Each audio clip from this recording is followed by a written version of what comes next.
인터뷰 시간입니다. 오늘은 내년 서울시장 선거에 나가겠다고 일찌감치 선언하신 분 모셨습니다. 박홍근 더불어민주당 의원과 함께하겠습니다. 어서 오세요. 네, 반갑습니다. 안녕하세요. 민주당에서 가장 먼저 서울시장 출마 선언을 하셨습니다. 지역에서 4선 하시고 이번에 이제 서울시장 나가겠다고 선언을 하셨는데 일찌감치 선언하신 거 보니까 준비 오래 하신 모양입니다. 네, 작년 8월에 이재명 대통령께서 두 번째 당대표 되기 전에 이런 뜻이 있다는 것을 먼저 상의드렸고요. 원래 가을부터 또 겨울부터 준비를 해볼까 했는데 내란계엄이 생겼잖아요. 그거 대응하느라고 총력 저도 집중했고, 그리고 또 대선이 이기고 나서는 대통령께서 국정기획위원회를 만들고 거기에 총괄하는 분과장으로 또 정부조직 개편을 만드는 그 팀장으로 제가 또 역할을 맡았습니다. 그러니까 그때 본격 준비를 못하다가 이제 지난 8월에 그 일을 마치고 나오면서 대통령께 다시 말씀드렸고, 그리고 나서 이제 민주당 안에서 최초로 공식 출마 선언을 했습니다. 그만큼 준비가 되어 있고 자신 있기 때문에 제일 먼저 하지 않았겠습니까? 준비된 후보다? 네, 그렇습니다. 이번에 보니까 지방선거를 통한 완전한 내란 청산 강조를 하셨어요. 근데 보통 이제 지방선거 나오시면은 지역 뭐 정책 이런 거 먼저 말씀을 하시는데 내란 청산을 앞세운 이유 있으실까요?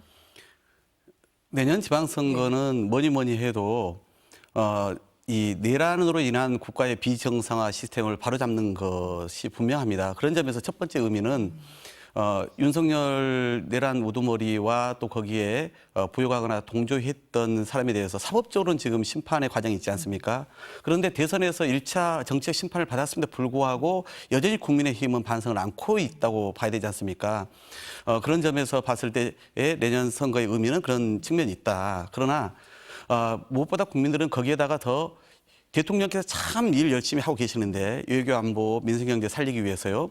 그래서 정부 여당에 힘 실어주는 마음도 두 번째로 있을 겁니다. 그러나 뭐니 해도 내년 지방선거는 내란 청산뿐만 아니라 서울에 지금이 안고 있는 여러 가지 문제를 누가 더 리더십을 발휘해서 해결하는 적임자를 뽑는 선거 아니겠어요. 그런 점에서 저도 출마 선언에 사실은 많은 분량을 제가 새벽까지 글을 직접 써서 서울의 새로운 비전, 그래서 예를 들어 시민들이 안고 있는 불안정하고 불평등한 지금 상황, 그다음에 서울 내에 매우 심각해진 이 불균형의 그 상황, 이런 것을 이 삼불이라고 저는 표현 썼는데요. 이걸 해결하기 위한 리더십이 필요하다라고 이야기를 했죠. 그래서 거기에 걸맞는 여러 가지 주거 문제, 교통 문제, 복지 문제, 그다음에 행정을 혁신하는 문제부터 시작해서 서울 안에 격차를 해소하는 방안까지 제가 아주 속속들이 제 의견을 출마 선언 때 밝혔고 조만간에 또 연속으로 이렇게 시민들께 밝혀나갈 것입니다.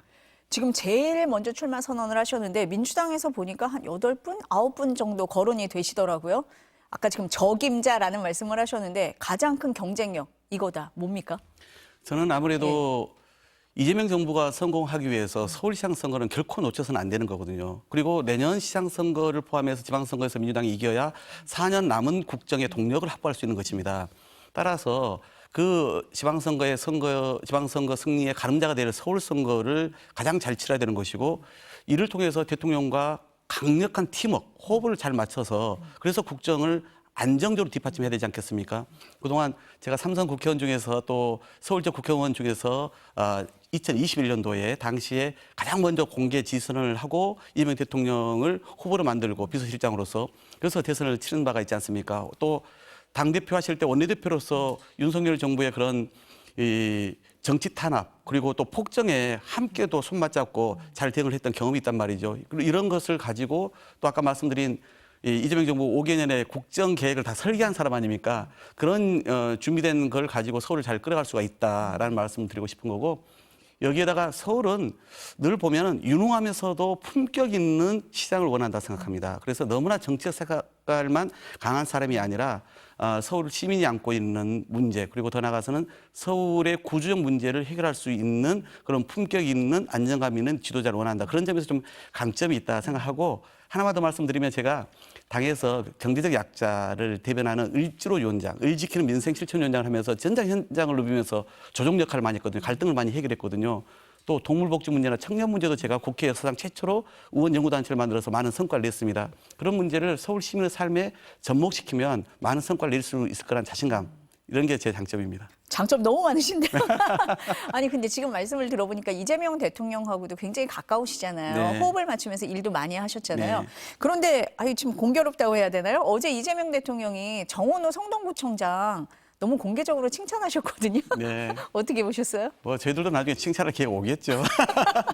제가 이제 어제 글로 인해서 기자들에게 많은 전화를 받아가지고 오히려 좀 곤혹스러운 적은 있었습니다만 그래도 제가 이렇게 말씀을 드렸습니다. 대통령이 되게 좀 재치 있는 분이고 유머러스한 분이에요. 그래서 이제 일부러라도 무거운 이야기를 툭 농담식 던지기도 하고 그런데 마찬가지로 아마 그 기사를 보고 나서 아유 진짜 일 잘하는 단체장 본인이 성남시장과 경기도지사를 해봤기 때문에 단체장에 대해서 되게 선호하는 부분이 좀 있거든요. 그러니까 이 일 잘하는 사람들을 좀 잘 칭찬해서 띄워서 다른 분들도 좀 이렇게 우리 꼭 시장 후보들뿐만 아니라 알게 하자 이런 이제 취지였겠죠.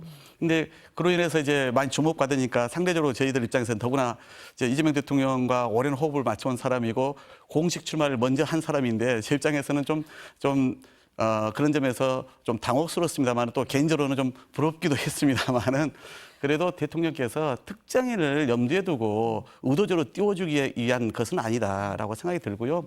향후에 이런 대통령께서 뭐 선거에 대해서는 분명한 자기 그 원칙 중립 이런 것을 지켜나갈 텐데 다만 이렇게 일 잘하는 단체장들을 띄워주는 게 뭐가 문제입니까? 다만 타이밍에 있어서는 조금 저로서는 좀 그런 곤혹스러움이 있었습니다만은 그렇게 받아들였습니다. 의도적으로 띄우신 건 아닐 텐데 결과적으로 정원호 구청장 인지도가 올라간 거는 맞는 것 같아요. 그렇죠. 어제 일로 인해서 가장 그런 뭐 수혜를 받은 사람이면은 분명하죠. 우리 정원호 구청장이 우리 대통령께 엄청 고마워하셔야겠어요. 굉장히 부러우신 것 같습니다. 아니, 일 잘하는 거 사실은 제가 네. 정원호 구청장을 2016년도에 저도 구청장 도전을 했다가 저는 안 됐는데 그분은 그래서 둘 다 안 됐다가 저는 그다음에 국회의원 그분은 구청장이 됐잖아요. 네. 근데 제게는 이제 선배십니다. 그래서 그동안 하신 걸 보면서 아, 참 잘한다. 이러면 저도 늘 평가를 했던 사람 중에 한 명이거든요. 그러니까 뭐 잘한 거라서 칭찬하는 것은 마땅하지 않습니까? 선의의 경쟁하십시오. 네, 당연하죠. 현안 얘기 좀 해보겠습니다. 앞서서 잠깐 언급을 하셨는데 양극화, 그중에서도 부동산 양극화가 서울에서는 큰 현안 중에 하나입니다. 이재명 대통령도 이건 정말 대책이 없다라고 얘기할 정도인데 의원님은 어떤 대책 갖고 계십니까? 예, 대통령께서 그 말씀하신 것은 집값 문제는 구조적 요인이다. 이게 어떤 단기 처방이라든가 어떤 그 부분적인 어떤 처방 가지고 해결될 문제는 아니다. 이 말씀 아니겠어요? 그건 뭐 전적으로 옳은 말씀인 거죠. 그래서 저는 이 문제를 풀기 위해서는 부담 가능 주택 정책을 서울시의 우선적 목표로 삼아야 한다는 입장입니다. 무슨 얘기냐면은 제가 제시하는 것은 결국은 신혼부부라든가 청년이라든가 중저소득 갖고 있는 분들 있지 않습니까? 이런 분들이 너무나 집값이나 임대료로 인한 부담을 크게 지워져서는 안 되지요. 그러니 이분들이 좀 저렴하면서도 그러면서 오랫동안 머무를 수 있는 집을 충분히 공급하는 게 매우 중요합니다. 그러기 위해서는 우선 민간이 해야 될 일이 있고 공공이 해야 될 일이 있거든요. 그러면 민간은 재개발 재건축 사업에서 좀 더 속도를 낼 수 있게끔 촉진하고 지원하는 역할을 하면 됩니다. 그리고 그 민간이 공급할 때까지 시간이 많이 걸려요. 그러니 공공이 있는 땅을 잘 활용하면은 그 어떤 마중물 역할을 충분히 할 수 있지 않겠습니까? 제가 그래서 서울에 있는 여러 가지 땅을 봤어요. 가령 국공유지 용도 전환한다든가 또는 영구 임대 단지 재건축이나 차량기지나 뭐 이런 등등. 그리고 제가 최근에 용산기지창에 오세훈 시장이 2만 원까지 최대 가능했던 것을 5천 원만 짓겠다고 하는 것을 지금 다시 지금 절차를 밟고 있었고요. 그것도 최대 법을 바꾸면 2만 원까지 가능하고요. 용산공원도 저는 이제는 이런 상황에서는 일부라도 중앙정부와 협의가 가능하다면은 그런 공적 질 좋은 주택을 공급하는데도 활용해야 된다. 그리고 저는 전 시장 때 훼손된 그린벨트를 계속 풀지 않았거든요. 저는 그런 점에서 이런 용도의 주택 공급을 위해서라면은 훼손된 그린벨트는 녹지 총량제를 잘 유지하되 그런 데 있어서는 주택 공급의 부지로 활용해야 한다 이런 얘기를 하고 있고요. 특히 뭐 가령 1000세대 또는 500세대 이렇게 적정 규모 이하는 이걸 서울시가 다 인허가권을 갖고 있다 보니까 병목 현상이 생긴 거예요. 그러니까 시간이 많이 걸리고 비용이 더 많이 들어가지 않습니까? 따라서 이런 부분을 해소하기 위해서 이제는 구청에다가도 인허가권을 적정 규모 이하는 이관해 주는 이런 조치도 필요하다라고 보는 것이죠.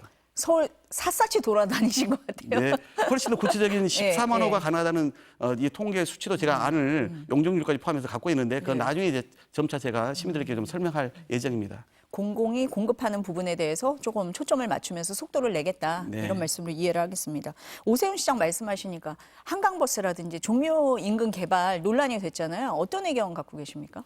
저는 오세훈 시장의 사선 시정을 한마디로 표현하라면 시민 없는 시정입니다. 그리고 혈세 낭비한 전시행정입니다. 그 이상도 그 이하도 아니고 딱 거기에 모든 게 담겼다고 생각하거든요. 본인이 스스로의 사법적 리스크를 피하기 위해서 시장에 다시 도전하려고 그래요. 왜냐하면 야당 탄압합니다. 이렇게 지지층 결속하고 돌파하려고 하는 것이죠. 또 하나는 시장을 한 번 더 해야 다음 대권으로 갈 수 있잖아요. 그러니 자기를 지키기 위해서 또 대선에 나가기 위해서 시장직에 관심 있는 사람이 시정에 제대로 관심이 있겠습니까? 그러니 한강버스와 같이 뭐 1,500억 쓴 것뿐만 아니라 시민의 안전, 생명과 결부된 일인데 불구하고 여전히 모르쇠로 그냥 직진하고 있지 않습니까? 그동안 제가 살펴봤더니 오세훈 시장이 2021년도에 임기를 시작해서 그 이후에 누적된 서울의 채무만 7.9조입니다. 그럼 여기에 대한 이 무능한 모습을 그대로 보였음에도 불구하고 다시 5호선 도전을 한다는 게 그래서 제가 이렇게 얘기하고 다녀요. 오세훈 시장 강하지 않다. 이제는 내리막길만 남았다. 오히려 후보로 못 나올 가능성이 높아졌다. 왜냐하면 기소되지 않았습니까? 알다시피 아이들 밥그릇, 친환경 무상급식 때문에 시장직을 내던졌던 사람 아닙니까? 그런데 또 재판을 받아야 되고 시장이 된다 하더라도 재판에서 결과가 잘못 나오면은 시장직을 또 내려놓으면 서울시가 그렇게 한가합니까? 서울시에 지금 도전적 과제가 얼마나 많은데요. 시민들 삶을 살펴야 될 게 얼마나 많은데요. 그런데 또 그렇게 우리 시민들이 위험한 모험적인 그런 시장을 선택하겠습니까? 저는 그거 어렵다 생각합니다. 그러니 오세훈 시장은 지금이라도 정말 그동안의 성과가 부족했던 것에 대해서 힘들게 있는 그대로 얘기를 하고 본인을 위한 그런 정치가 아니라 진짜 시민을 위한 용단이 필요할 때다라고 보죠. 제가 장단점을 좀 여쭤보려고 했었는데 오세훈 시장에 대해서 지금 그 의원님 말씀을 들어보니까 공천 받는 것도 좀 고민해봐야 된다라고 들리기도 하는데요. 국민의힘 네. 안에서는 이제 네. 기소가 되면은 보통 원칙적으로 안 되는 네. 거 알고 있는데 물론 네. 저쪽에서는 다른 주자가 대안이 없다라면 그럴 수 있겠죠. 그런데 요즘 서울 제가 행사를 많이 다녀보지 않습니까? 나경원 의원님이 열심히 다니세요.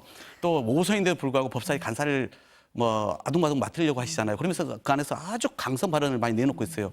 오세훈 시장이 공천을 못 받을 가능성을 내다보고 또는 오세훈 시장이 그런 약점이 있기 때문에 본인이 맡아야 한다라고 논리를 만들기 위해서 지층을 지금 결속시키고 있는 거다. 이렇게 저는 보고 있거든요. 국민의힘은 어떻게 구도가 짜여질지는 좀 저희가 지켜보도록 하겠습니다. 정치 현안 몇 가지 좀 여쭤보겠습니다. 어제 민주당 의총이 있었잖아요. 내란 전담 재판부 설치법에 대해서 의원들이 많은 의견을 내신 걸로 알고 있고 그래서 오늘 본회의에 상정이 안 된 걸로 알고 있거든요. 의원님은 어떻게 보십니까? 저도 의원총회에서 네. 오랜만에 발언을 했습니다. 전직 원내대표라서 네. 가급적이면 자제하는데 지난 주말 거치면서 여러 여론과 또 주변에서 주신 의견을 참고 삼아서 발언을 좀 했습니다. 골자는 이런 겁니다.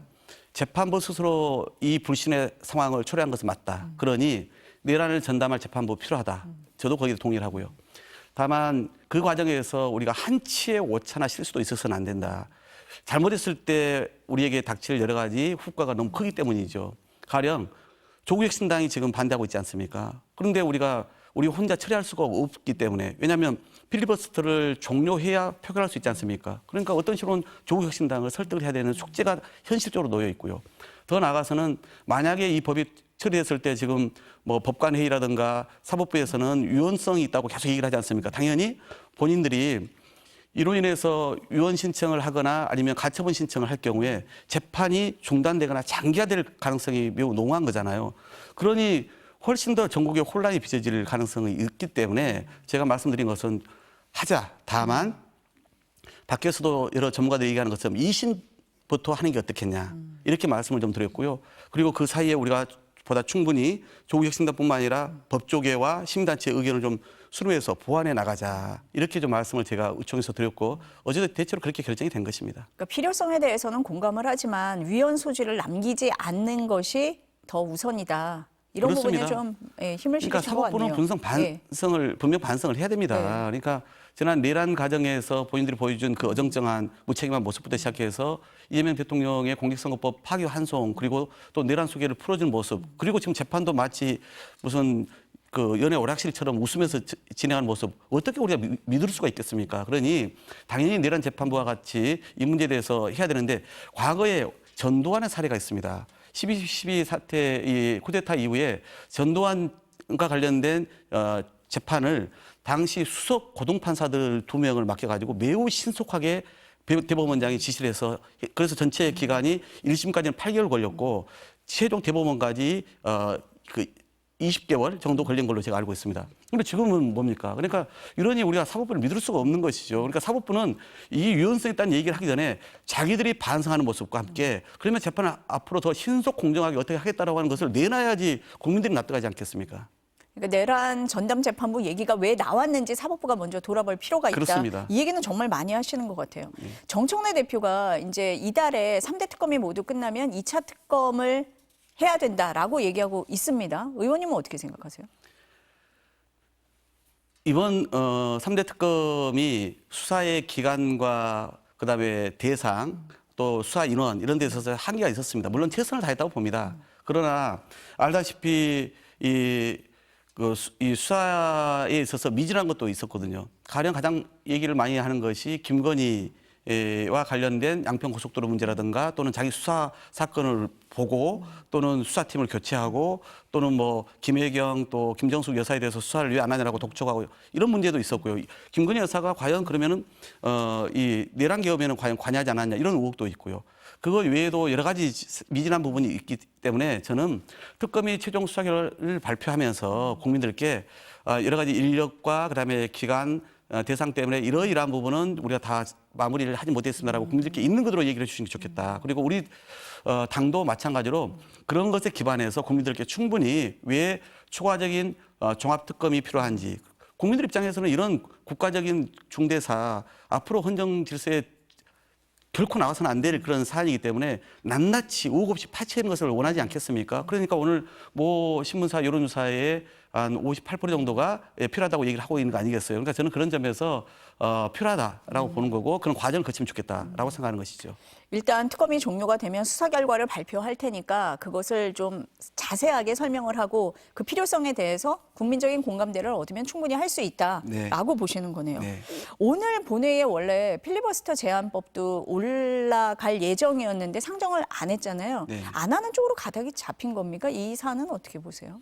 저도 이제 지금 의원총회가 시작됐을 겁니다. 제가 바로 들어야 시작했어요? 되는데 네. 그래서 논의를 좀 할 겁니다. 네. 그런데 이제 우선 여기에 대해서도 좀 조국혁신당이 좀 부정적 의견을 냈어요. 네. 그러니 저희로서는 이 필리버스터를 이제 종료하기 위해서는 협조가 불가피하지 않습니까? 그러니 그쪽하고 좀 이렇게 상해 과정이 좀 필요하겠다. 다만 필리버스터 이 무제한 토론의 제도 도입 취지를 생각하면은 지금 이렇게 운영돼서는 안 됩니다. 지금은 국민의힘은 만약에 자기들 마음에 안 들면 모든 민생 법안까지 다 필리버스터를 걸겠다는 거예요. 그럼 말 그대로 국정을 발목 잡겠다는 거 아니겠습니까? 그런 제도에 허점이 있는 거잖아요. 또 필리버스터 하고 있는 현장에 가보십시오. 국민의힘이 신청해놓고 나서 어떨 때는 한 명 앉아 있을까 말까 합니다. 이게 무슨 이 국가적인 이 소비입니까? 그러니까 낭비입니까? 그러니까 저는 그런 걸 봤을 때 제도적인 보완책은 불가피하다라고 보고 있죠. 그러니까 지금은 뭐 조국혁신당도 반대를 하고 보완에 돼야 될 부분은 분명히 있지만 그렇지만 제도적으로 악용되는 부분에 대해서는 좀 제한을 둬야 되는 거 그렇습니다. 아니냐라고 보시는 거네요. 네. 국민의힘 말씀을 하시니까 최근에 또 국민의힘은 윤석열 전 대통령과의 이 단절 문제를 놓고 내용을 겪고 있거든요. 어떻게 보십니까? 국민의힘은 저는 예. 결코 잘 바뀌지 않을 거라고 봅니다. 안 바뀔 거라고 보세요. 예. 예. 이미 대통령 선거를 통해서 1차 정치적 심판을 받지 않았습니까? 그러나 반성하지 않습니다. 적반하장으로 오히려 나왔습니다. 그리고 이제 오히려 윤석열 내란 수계를 면회간 사람, 그다음에 한교안이 우리다라고 하면서 부정선거론자를 신봉하는 사람이 당대표로 있지 않습니까? 그리고 탄핵에 대해서도 여전히 그 반대한 당론을 바뀌지 않았습니다. 그러니 이제 초재선 중심으로나 일부 개인들이 내년 지방선거 앞두고 나서 자신들 목숨줄이 걸리다 보니까 이제는 다급한 마음으로 반성하는 척합니다만은 이미 때도 늦었고 진정성도 없습니다.